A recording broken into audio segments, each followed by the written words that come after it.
What is going on, guys? It's your boy Void here, and today we're talking about some credit cards.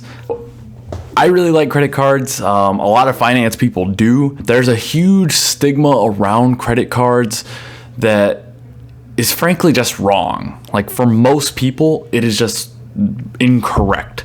Today, I'm going to be going over 5 of the best credit cards for students. So if you're a student and you want to get a credit card, or even if you're a student and you want to save money, if you're a student that wants to build credit, stay tuned. You're going to want to listen to these. So number 5. So we're starting backwards here. Number 5 is going to be for the type of student who does not have a credit card yet. In that case, you're probably not going to have any credit to your name, and maybe not even have a credit score. That's okay, because card number 5 is going to be a good card for you. You should be accepted regardless. So this is going to be the Discover It secured card. So what's interesting about a secured card is they're basically just meant to build your credit score and your trustworthiness with a bank. So what you're actually going to have to do with this type of card is you're going to have to give them a deposit as collateral for you not having a credit score. So they don't know if they can trust you or not. So you got to give them a little bit of collateral just in case you're not trustworthy. The reason why this card is really good for people that don't have credit is because it actually gives you 2% back on restaurants and 2% back on gas. So that's pretty incredible. Most secured credit cards don't give you anything. They're literally just to build your credit, but this one at least gives you a little bit of cash back. And as students, we do spend a lot on eating out, so definitely look into the Discover It secured card. After about 6 months, maybe a year, depending on your spending and how the bank wants to do this, they will give you your deposit back and potentially upgrade your card to another variation of the Discover It card. But this is a really good secured card. If you don't have credit, this is the way to go. Number 4. So number 4, this is a very popular credit card. I have it in my wallet. This is the Chase Freedom Unlimited, and this card has a lot of benefits. One of the bigger ones being that it gives you 3% back on dining, which is huge because we're eating out again, like I said, especially if you live in a college town. Another cool thing that they do the first year that you have the card, they actually give you 5% back on groceries. So when you're not eating out, hopefully you're making some stuff with groceries, putting that kitchen to use and getting 5% cash back with the Chase Freedom Unlimited. It also gives you just 1.5% cash back on every other category. So basically any purchase, any Amazon, anything you want. It also gives you $200 cash back whenever you spend $500 in the first 3 months.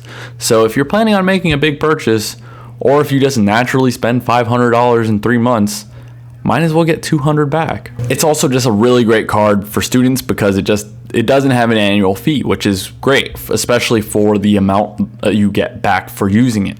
And this doesn't hurt you at all. Just use the card and you save money as long as you're not paying any interest. And I'm assuming with all of these that you are not going to be paying any interest because you're a viewer of my channel, which probably means that you like finances a little bit and you know a little better than to pay interest on your credit cards. So the third one is going to be, and people might be surprised to hear this from me because I'm a huge advocate and believer of this card, but for number 3 is the Chase Sapphire Preferred. So this was actually my first annual fee card and the only annual fee card that's listed on this list. But basically it gives you 2% dining cash back, 2% travel, and it gives you 2% grocery.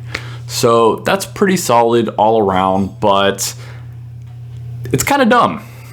And the reason it's kind of dumb is why would you pay $95 a year for the annual fee if the Chase Freedom Unlimited, which was number 4, gives you 3% on dining, 5% grocery the first year? Doesn't make a whole lot of sense. But the reason why it's listed higher than the Chase Freedom Unlimited despite this is that One, the signing bonus. The signing bonus is enormous on this card. So the signing bonus on this one is going to be 60,000 points, and that can, if you cash those out, that's worth $600. But you have to spend $4,000 in 3 months. Now, I realize that an annual fee card is not usually the best thing for students in particular, but many students have tuition. And even if you don't pay tuition yourself and you pay it with, like, let's say financial aid, loans, whatever the case may be, you can still pay your tuition with the Chase Sapphire Preferred, get that sign-up bonus, and your scholarships and your financial aid can be direct deposited to your bank account. That way you get a little bit of a, I don't want to say like get money back or off of your tuition, but you get some kind of value for money that you're going to spend regardless. And 60,000 points can get you a round trip to, like, I don't know, I'll put some exotic location up here that costs only 60,000 points. But yeah, I love this card. I have it personally. One of the cool things though is, since you're a student, $95 annual fee kind of sucks, but you're able to downgrade this after 1 year of having it into number 4, which is the Chase Freedom Unlimited. And you no longer have to pay that $95 annual fee once you downgrade it to the Chase Freedom Unlimited. And you get to double dip because you got the benefit of that huge sign up bonus just by paying like tuition or whatever the case. So that's why I listed this above the Chase Freedom Unlimited.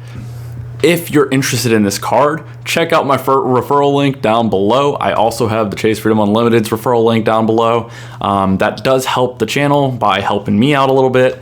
I don't have ads. I'm not like eligible for ads or anything, so I really appreciate all the help that you guys are able to give me, both through these referral links and through clicking the like and subscribe button. So if you haven't done that, do that one too. Now, the next card is a card that a lot of people don't talk about, and it's fairly new. So this card I don't have myself, but it's really good for students. This is the US Bank Altitude Go card.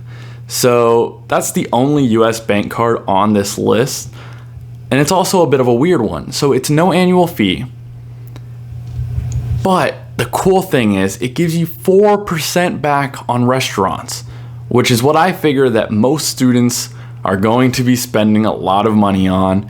That includes like Uber Eats and stuff like that. So you're good. Even in the pandemic, it gives you 2% on grocery. That's always a good little plus there, even if you don't use your kitchen too often.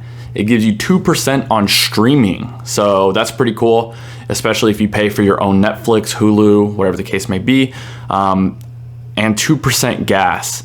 The reason why I put this at number 2 and not number 1 is because I figured a lot of students probably don't pay for their own streaming service, and maybe half the students don't have a car. So that's kind of 2 of the benefits already.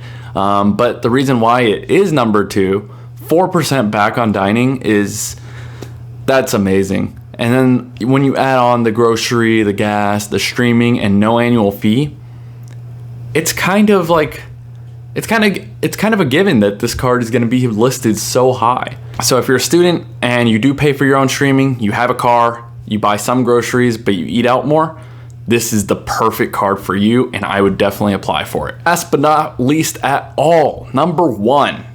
So this is a card that is not mentioned too often, even in the credit card community, even on YouTube.